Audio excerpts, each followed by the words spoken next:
We provide you the platform to turn your dreams into reality. Give wings to your aspirations with KR Mangalam University. पूरे मामले में एक ये बड़ा खुलासा हुआ है। 3 लोगों की गिरफ्तारी के साथ राजा रघुवंशी की पत्नी सोनम की भी गिरफ्तारी हो चुकी है। लेकिन बड़ा सवाल ये कि 17 दिन तक सोनम कहां थी? शिलांग से गाजीपुर वो कैसे पहुंची, किसके साथ पहुंची, कब पहुंची, आखिर उसने भाई को किस नंबर से फोन किया, भाई ने वहां पहुंचने से पहले पुलिस को फोन किया, भाई से पहले वहां पुलिस पहुंच गई।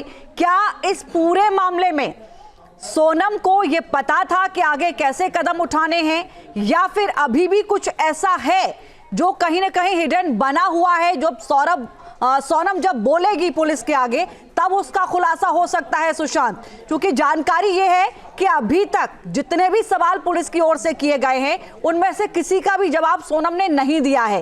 क्या मेघालय पुलिस आकर शक्ति से पूछताछ करेगी, उसमें बड़ा खुलासा हो सकता है, या इंदौर की पुलिस जब पहुंचेगी तो बड़ा खुलासा हो सकता है?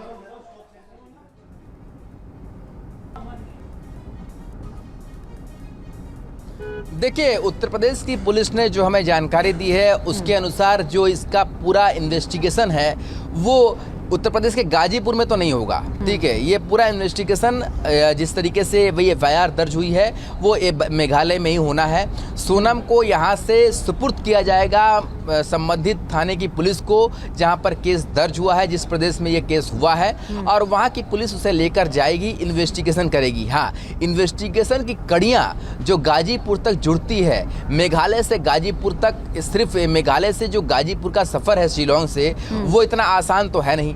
तो मेघालय से शिलांग से गाजीपुर के बीच में सफर की पूरी कड़ियों को पुलिस सोनम के पूछताछ के आधार पर जोड़ेगी। साथ ही उन 3 युवकों को नजरअंदाज नहीं किया सकता जिसे पुलिस ने पकड़ा है, जिसे गिरफ्तार किया गया है।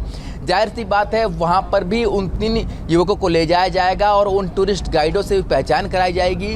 जो टूरिस्ट गाइड बता चुके हैं कि 3 युवक जो है वो जब घूमने गए, सोनम और उसके पति राजा रघुवंशी, उसके साथ ये लोग थे, तो उन लोगों से भी पूछताछ की जाएगी, उनकी पहचान कराई जाएगी।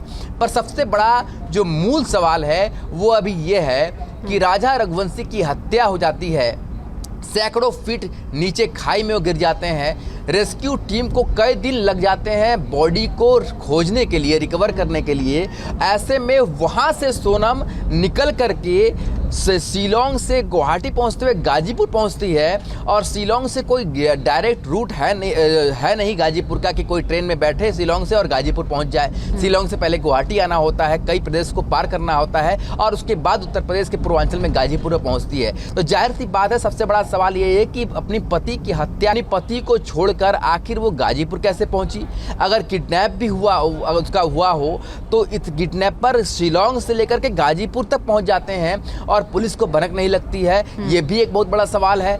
आखिर क्या इसमें सोनम की मिलीभगत है? क्या सोनम भागना चाहती थी और जब वो फंस गई, इस पूरे ट्रैप में नहीं निकल पाई, तब गाजीपुर में उसने सरेंडर किया? क्या उसके साथ उसका कोई सगे संबंधी जो है वो इसमें मिला हुआ था, या उसका कोई परिचित इसमें मिला हुआ था, या सोनम किडनैप हुई थी? ये सारे ऐसे सवाल हैं जो अनसुलझे पहलू हैं। ये तभी सॉल्व होंगे जब सोनम अपना मुंह पुलिस के सामने खोलेगी। जहाँ भक्ति है हर शब्द में, कथाओं में छुपे हैं दिव्य रहस्य, और ज्योतिष देता है जीवन को दिशा। धर्म से जुड़ी हर बातों को जानने के लिए हमारे चैनल स्तुति को सब्सक्राइब करें।